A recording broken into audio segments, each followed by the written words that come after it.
जिस राष्ट्रीय जनता दल को लोग कमजोर बताता है सिर्फ उसकी ताकत बता रहे हैं। सिर्फ 4 दिन पहले की एक घोषणा के बाद 7 जगह आप बैरिकेटिंग किए, पूरे बिहार के फोर्स को लाके भर दिए। जिस थाना में मुझे बंद कर दिया गया था उसका दरोगा आया मुझसे मिलने के लिए और कहता है कि सर हम चुपचाप बताते, हम तो ड्यूटी में हैं सर।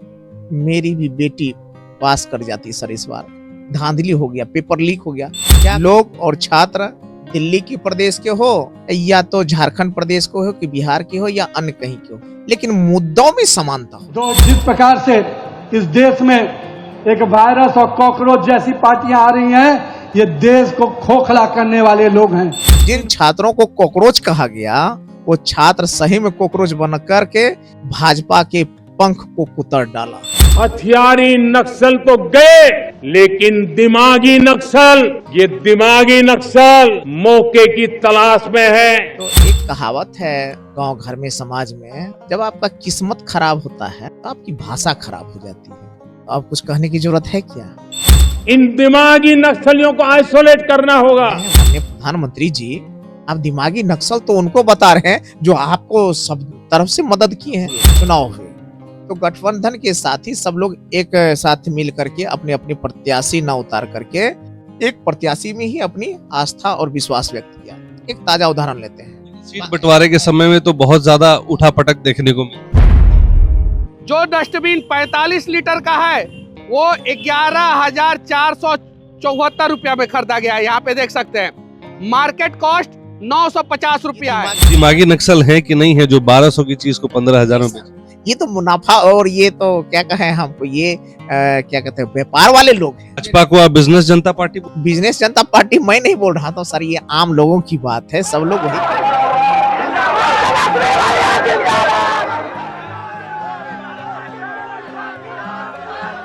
तो बांकीपुर में मुझे ये बताइए, चुनाव जिस तरह से हुए, आपकी पार्टी जो सबसे बड़ी पार्टी मानी जाती है, फिर भी प्रशांत किशोर के सामने ना भाजपा टिकी ना आपके विपक्ष के लोग टिके। क्या यादव समाज और मुसलमान समाज के लोगों का भरोसा खो रहे हैं आप लोग?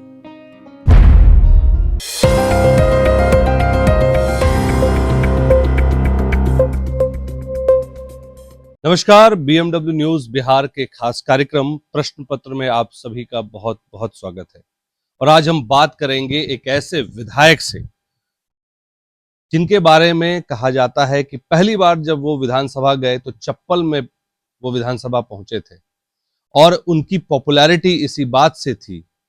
साथ ही वो पूर्व में प्रशासनिक अधिकारी भी रहे और अब राजद के फायर ब्रांड नेता भी कहलाते हैं। बहुत बहुत स्वागत करिए। हमारे साथ मौजूद है आरजेडी के महिषी विधायक श्री गौतम कृष्ण जी। आपका बहुत बहुत स्वागत। शुक्रिया सर, शुक्रिया। आजकल देश में जिस तरह से खास करके बिहार में अगर बात करें, छात्रों को लेकर जो प्रदर्शन, छात्रों लोग जो प्रदर्शन कर रहे हैं उसको लेकर क्या कहेंगे? क्योंकि जंतर मंतर पर जो प्रदर्शन होता है तो सरकार उसे दूसरे नजरिए से देखती है। वहीं जब झारखंड में जहाँ पे आपकी सरकार है, वहां पे जब छात्र प्रदर्शन करते हैं तो उसे वो दूसरे नजरिए से देखते हैं। इस पर क्या कहेंगे? ये दोनों प्रदर्शन को अलग अलग नजरिए से क्यों देखा जा रहा है?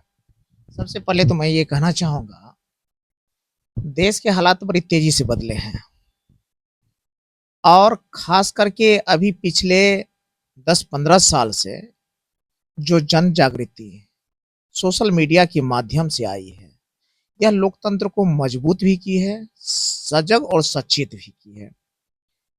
बात जहां तक इस मुद्दे की है कि छात्रों के आंदोलन को देखने की नजरिया अलग अलग, यहाँ कुछ और नजरिया कि वहां कुछ और नजरिया। मैं कहता हूं छात्रों को नजरिया बदल के मत देखिए, मुद्दे को एक नजरिया से देखिए। हो सकते हैं लोग काले गोरे हों, लोग और छात्र दिल्ली के प्रदेश के हो या तो झारखंड प्रदेश को हो कि बिहार के हो या अन्य कहीं के हो, लेकिन मुद्दों में समानता होती है। और मुद्दों की बात करने वाला पार्टी और व्यक्ति की नजरिया नहीं बदलनी चाहिए, ये लोकतंत्र की मर्यादा कहती है। अब इस बात को हम लोग लेते हैं कि छात्रों ने किस मुद्दे को लेकर के आंदोलन किया। तो छात्रों इस बात से खफा थे कि पेपर लीक की घटनाएं आम हो गई है और इस तरह की जो बड़ी बड़ी घटनाएं हो रही है, इस पे बोलने वाला, इस पे कार्रवाई करने वाला लोग नहीं है। सरकार संज्ञान नहीं ले रही है और नीट का पेपर इसमें आग में घी का काम कर दिया तुरंत, और ज्वलंत मुद्दा बन के सामने आया और उस पे एक टिप्पणी आती है कि ये विरोध करने वाले जो छात्र है वो कॉकरोच हैं। तो अब सोचिए कि जन जागृति सोशल मीडिया के थ्रू और क्या भूमिका अदा किया है। एक शब्द जिन छात्रों को कॉकरोच कहा गया, वो छात्र सही में कॉकरोच बन करके भाजपा के पंख को कुतर डाला। प्रधानमंत्री कह रहे हैं दिमागी नक्सल, तो दिमागी नक्सल किसको कह रहे हैं? अब देखिए, कॉकरोच कहा तो कमल कुतरा गया, अब दिमागी नक्सल कहा गया तो आने वाले दिनों में इनका भी परिणाम जस्ट सामने आएगा ही आएगा। तो एक कहावत है गांव घर में, समाज में, जब आपका किस्मत खराब होता है तो आपकी भाषा खराब हो जाती है। तो अब कुछ कहने की जरूरत है क्या? आप एक बार कॉकरोच कहते हैं आपका सिस्टम, और अब कह रहे हैं भाषा, ये क्या कहा है, दिमागी नक्सल है। तो कलम चलाने वाले, दिमाग चलाने वाले जब नक्सल हैं तो गोघर भक्त, गोबर भक्त, अंधभक्त आपकी असली और सच्ची ताकत है, ये कहिएगा। यानी कि विचार करने वाले कोई भी फर्टाइल व्यक्ति हो, जो समाज की चिंता करते हो, जो सरकार की चिंता करते हो, जो संविधान की चिंता करते हो, जो सामाजिक न्याय और सामाजिक परिवेश की चिंता करते हो, जो शिक्षा और संस्कार की चिंता करते हो, ऐसे लोग को अगर आप नक्सली कहेंगे तो फिर यह देश को कौन चलाएगा? इस देश की रक्षा कौन करेगा? और इस समाज को बचा करके कौन रखेगा? और यह दिमागी नक्सली तो सबसे ज्यादा तो अपर कास्ट में है सर, क्योंकि सबसे ज्यादा दिमाग चलाने वाले तो वो लोग हैं, सबसे ज्यादा मीडिया के लोग तो वो हैं, सबसे ज्यादा इंजीनियर और डॉक्टर तो वो हैं, सबसे ज्यादा प्रोफेसर तो वो हैं, सबसे ज्यादा शिक्षा सेवा और जुडिशरी में वो हैं। तब तो आप किसको गलिया रहे हैं माननीय प्रधानमंत्री जी? आप दिमागी नक्सल तो उनको बता रहे हैं जो आपको सब तरफ से मदद किए हैं। तो इसलिए इनका बुरा दिन अब आने वाला है। दिमागी नक्सल क्या वो लोग भी हैं जो 1200 की डस्टबिन को 15,000 में बेच रहे हैं? सर ये तो मुनाफा की बात है सर, इसको मत कहिए, ये कहेंगे तो उन लोगों को बुरा लग जाएगा। वो लोग तो उसको कहे जो बीजेपी को आड़े हाथ लेता है। ये दिमागी नक्सल वो लोग हैं जो बीजेपी से इतर और अलग हैं। ये दिमागी नक्सल है कि नहीं है जो 1200 की चीज को 15,000 में बेच? ये तो मुनाफा, और ये तो क्या कहें हमको, ये क्या कहते हैं, व्यापार वाले लोग हैं। लेकिन लानत है ऐसे लोग को जो 12 भाजपा को आप बिजनेस जनता पार्टी बोल? बिजनेस जनता पार्टी मैं नहीं बोल रहा था सर, ये आम लोगों की बात है, सब लोग वही कहते हैं। 1200-1500 की डस्टबिन को अगर आप 15,000 में खरीद ली तो दिमागी नक्सल वो नहीं है क्या, तो दिमाग से काम कर लिए? एक सवाल है कि जैसे जब लालू जी की सरकार थी बिहार में, काफी इस बात को भ्रष्टाचार और काफी सारे मुद्दे आए, लेकिन हम देख रहे हैं कि इस मुद्दे को लेकर भ्रष्टाचार बिहार में अब भी है, बहुत सारे भ्रष्टाचार के खुलासे हो रहे हैं। लेकिन अगर मैं बात करूं कि आपकी जो विपक्ष की जो पार्टियां हैं वो एकजुट नजर नहीं आ रही है, और शायद यही वजह है कि जनता में कमजोरी है, आप लोग का विश्वास जो आप लोग गेन नहीं कर पा रहे हैं। सबसे पहले इस बात का मैं खंडन करूंगा, विपक्ष की सारी पार्टियां एक है, इसमें कोई शक और संदेह नहीं है। विपक्ष के लोग जो गठबंधन के साथी हैं तो हर मुद्दे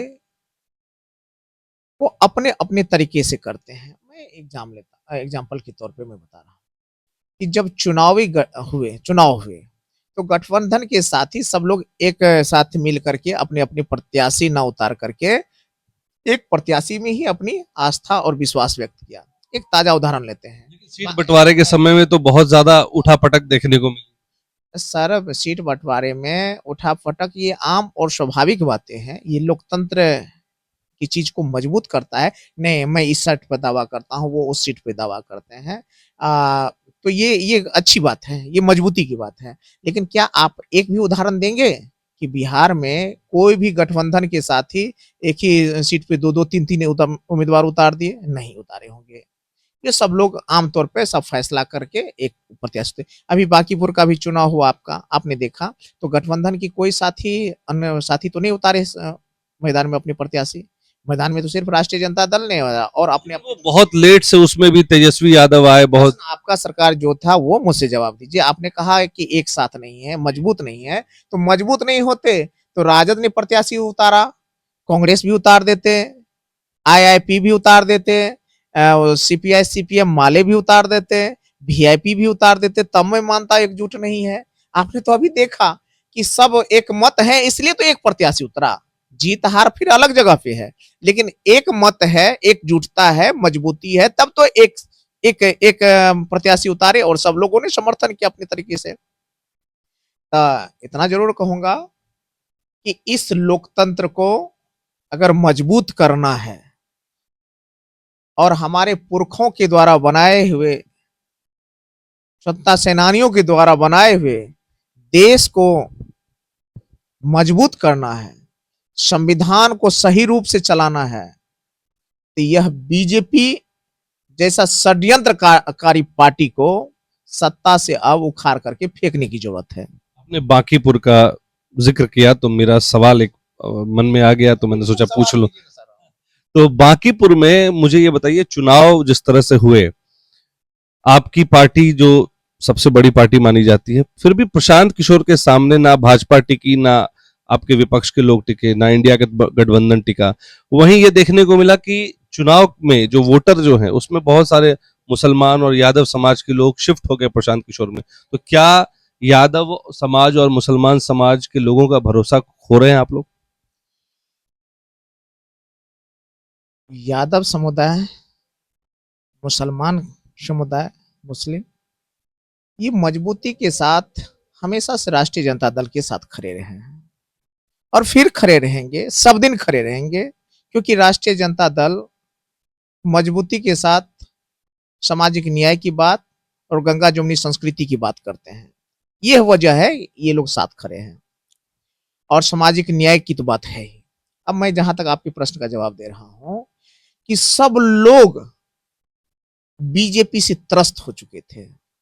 जो बीजेपी के हथकंडे देश स्तर पर पेपर लीक का मामला था, जिसके विरोध में जन आंदोलन हुआ था, बिहार में जिस तरह से पिछले दरवाजे से नीतीश जी को हटा करके सम्राट चौधरी जी को सरकार बन गई, फिर जिस तरह से फर्जी इनकाउंटर हुए और जिस तरह से वादा खिलाफी हुए, लोग क्षुब्ध हो गए, अपर कास्ट क्षुब्ध हो गए, वैश्य वर्ग बनिया वर्ग क्षुब्ध हो गए, क्या कहते हैं, बार बार प्रत्याशी बदलने से लोकल लोग क्षुब्ध हो गए, तो सब लोग आक्रोशित थे। सबको एक बार बीजेपी को यह चेतावनी और दिखाना था कि तुम या तो खुद को बदलो या तो हम लोग बदल देंगे तुमको। तो वो नहीं बदले तो सब आक्रोशित हो करके एक मुश्त, एक गोलबंद होकर के सब मिल करके बीजेपी को हराए। इसमें ना उन लोगों ने पार्टी देखा ना जाति देखा, सबको लगा कि बीजेपी को हराना है, इसलिए गोलबंद हो गए। और अगली बात मैं बता रहा हूं, यह पहली घटना और आखिरी घटना नहीं है कि सत्ता की पार्टी हारती है और जो दूसरे स्थान पर रहते हैं वो भी पिछड़ जाते हैं। एक उदाहरण मैं देता हूं, आप बीमा भारती को जानते होंगे, कहां से चुनाव लड़ी? पुलिस से चुनाव, पुलिस चुनाव लड़ी। इससे जस्ट पहले वहां उपचुनाव हुआ। सही में उपचुनाव में कौन जीते थे? शंकर सिंह जी। शंकर सिंह जीते थे। अभी परिणाम क्या है? जब फिर से जनरल इलेक्शन हुआ तब परिणाम क्या? शंकर जी कहाँ रह गए, कुछ पता भी नहीं चला, फिर जो जैसे था वैसे ही रह गया। इसलिए कभी कभी तत्काल और लोकल स्तर पे जो अपेक्षाएं या आक्रोश का जन्म होता है वह परिणाम चाहता है। तो वही बांकीपुर का चुनाव था, सब लोग चाहते थे कि बीजेपी को यहां हरा करके सबक सिखाएंगे। इसलिए कल जो तेजस्वी यादव की, आखिरी सवाल मैं ले रहा हूं आपसे, कल जो तेजस्वी यादव की जिस तरह से रैली हुई और जितने लोग आए, इससे क्या मैसेज देने की कोशिश की जा रही है और क्या आरजेडी और मजबूत हो रही है, ये बारे में आप कुछ बताएं। राष्ट्रीय जनता दल वोट को लेकर के, वोट परसेंट को लेकर के हमेशा से मजबूत रही है। इसमें कोई किसी की सर्टिफिकेट की जरूरत नहीं है। अगर 10,000 का घूस दे दे करके चुनाव नहीं संपन्न करवाए जाते, आदर्श आचार संहिता का पालन करवाए जाते, तो तेजस्वी यादव जी की सरकार तो 20 में भी थी, अब 25 में भी बनती। लेकिन खैर जो भी हो वो तो फिर अलग मुद्दा है। आपका प्रश्न ये है कि राष्ट्रीय जनता दल एक वैचारिक पार्टी है और इनकी विचारधारा स्पष्ट है। जिस तरह बीजेपी की विचारधारा स्पष्ट है, आप देख सकते हैं, गूगल पे देखेंगे, बीजेपी की विचारधारा है हिंदूवादी विचारधारा। उसी तरह राष्ट्रीय जनता दल की विचारधारा सामाजिक न्याय की विचारधारा है, कमजोर वंचितों को रक्षा की विचारधारा है और हिंदू मुसलमान की गंगा जमुनी संस्कृति को एक करने की विचारधारा है। ये विचारधारा आप गूगल पे सर्च कर सकते हैं, उसका ये देख सकते हैं, पार्टी का ये। तो राष्ट्रीय जनता दल हमेशा से कमजोर वंचितों, महिलाओं, अकलियतों और बच्चों के एजुकेशन को लेकर के हमेशा से खड़ी रहने का काम किया है।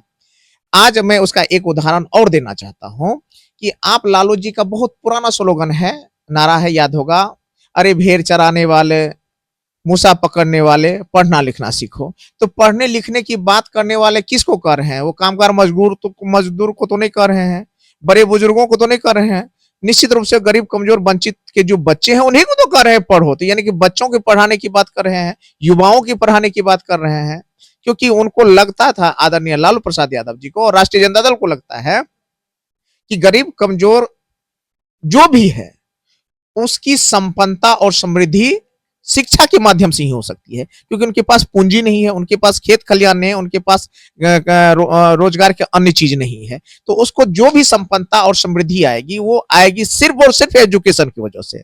तो आज भी अगर छात्रों के हित की मुद्दा हो तो राष्ट्रीय जनता दल अपने दिल से लेता है, दिमाग से नहीं लेकर के उस पर काम करता है कि ताकि वोट बैंक हमारा बने। पेपर लीक हुआ, गरीब कमजोर वंचित का बच्चा जो वर्षों वर्ष मेहनत करता है, गरीब कमजोर ने, हम तो कहेंगे बीजेपी के भी लोग के बच्चे जो भी हैं उनके परिवार में टटोल लीजिए, और हो सकता है अगर मैं सही हूं तो आपके घर के भी कोई ना कोई बहन, बेटी और बेटा होगा, भतीजा होगा, भतीजी होगा, आपके पत्रकार महोदय, वो नीट के एग्जाम में इस बार धांधली के शिकार हुए होंगे। लेकिन चूंकि आप मीडिया से हैं तो चुपचाप बंधे होंगे, मुंह को सिले रहेंगे। बीजेपी के लोग हैं तो अपनी अत्याचार को खुद क्यों सह लगे, कहता अपना हमारा और किसको कहे। तो लेकिन बेचारे वो भी शोषण का शिकार हो गए, दमन का शिकार हो गए, पेपर लीक के शिकार हो जाते हैं, महंगाई के शिकार हो जाते हैं, लेकिन बोल नहीं पा रहे हैं, उनके भी बच्चे प्रभावित हो रहे हैं। जिस थाना में हमको बंद किया गया था, सर मैं आपको बताता हूँ, ऊपर की सौगंध खा के कहता हूँ, जिस थाना में मुझे बंद कर दिया गया था उसका दरोगा आया मुझसे मिलने के लिए और कहता है कि सर हम चुपचाप बताते, हम तो ड्यूटी में है सर, मेरी भी बेटी पास कर जाती है सर, इस बार धांधली हो गया, पेपर लीक हो गया, क्या करें सर, आपको पकड़ के हमको लाना पड़ गया है, हम तो ड्यूटी से बंधे हुए हैं सर, हम अपने बच्चे को क्या कहता है पटना में रख करके पढ़ाते हैं सर, सारा पैसा मेरा उसमें चला जाता है, पेपर लीक हो गया सर, आप देखिए कितना मुश्किल हो गया है। ये मैं बता रहा हूँ सर, और वो भी कोई बैकवर्ड क्लास के नहीं थे, वो दरोगा थे फॉरवर्ड क्लास के। तो इसका मतलब ये नहीं है जो बीजेपी के सदस्य हैं, नेता हैं, उनके भी बच्चे प्रभावित हो रहे हैं। लेकिन आप बोलिएगा क्या, अगर अब पेपर लीक हो रहा है, बड़े बड़े धन्ना सेठ का बेटा लाखों लाख करोड़ों करोड़ में पेपर खरीद करके रातों रात में डॉक्टर बन रहा है, इंजीनियर बन रहा है, तो ये कैसा समृद्ध भारत और सशक्त भारत की कल्पना कर रहे हैं हम लोग। सिर्फ आप आरक्षण पे सवाल खड़ा करते हैं कि आरक्षण से कमजोर हो गया है, लेकिन आप पेपर लीक के माध्यम से एकाएक सब कमजोर डॉक्टर को भर्ती कर रहे हैं, इस पे कोई सवाल का जवाब नहीं दे रहा। 156 को पेपर लीक हुआ है आपके इस गवर्नमेंट में, तो इसका जवाब कौन देगा। इसलिए मैं बड़े मजबूती के साथ स्पष्ट शब्दों में कहना चाहता हूं, राष्ट्रीय जनता दल कमजोर वंचितों की बच्चों की हितों की रक्षा के लिए, 2147 चलाने वाली सरकार से जवाब पूछने के लिए, और बहन बेटियों और भ्रष्टाचार पर हो रहे हमले और भ्रष्टाचार की बढ़ती हुई आसमान छूती हुई चीजों को लेकर के, महंगाई को लेकर के राष्ट्रीय जनता दल हमेशा से मजबूत था, आज भी मजबूत है, कल भी मजबूत रहेगा। और राष्ट्रीय जनता दल का एकमात्र हथियार है संघर्ष, और यह संघर्ष लगातार चला है और लगातार चलता रहेगा। बल्कि रैली का प्रभाव सरकार को घुटने पे लाने पे मजबूर करेगी। कल के रैली का प्रभाव, पहले का प्रभाव और बाद का प्रभाव पे हम चर्चा करते हैं।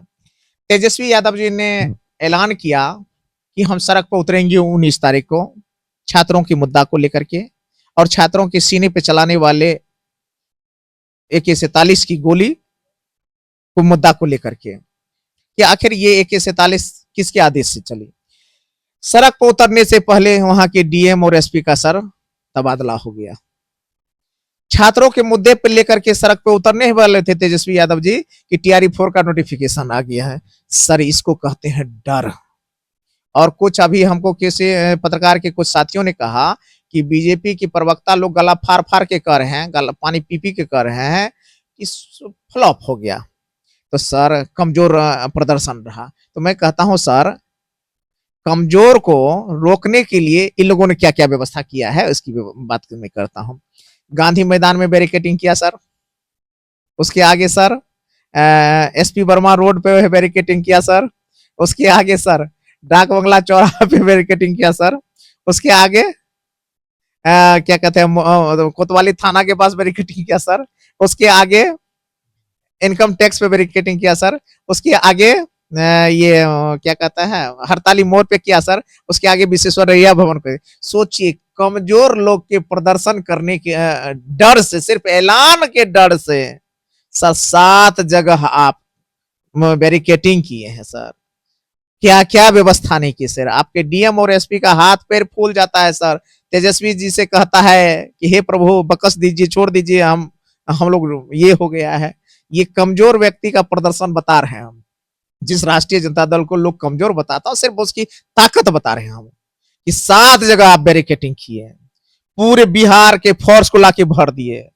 सर मेरी जानकारी अगर सही हो तो 500 से 1000 के बीच में आपका फोर्स लगा हुआ था सर। तो इसका मतलब है कि हमारे लोग कितने हैं जो मात्र 4 दिन पहले तेजस्वी यादव जी ने कहा कि हाँ एक हम रोड पे उतरेंगे। सिर्फ 4 दिन पहले, कोई बड़ी तैयारी भी हम लोग नहीं किए।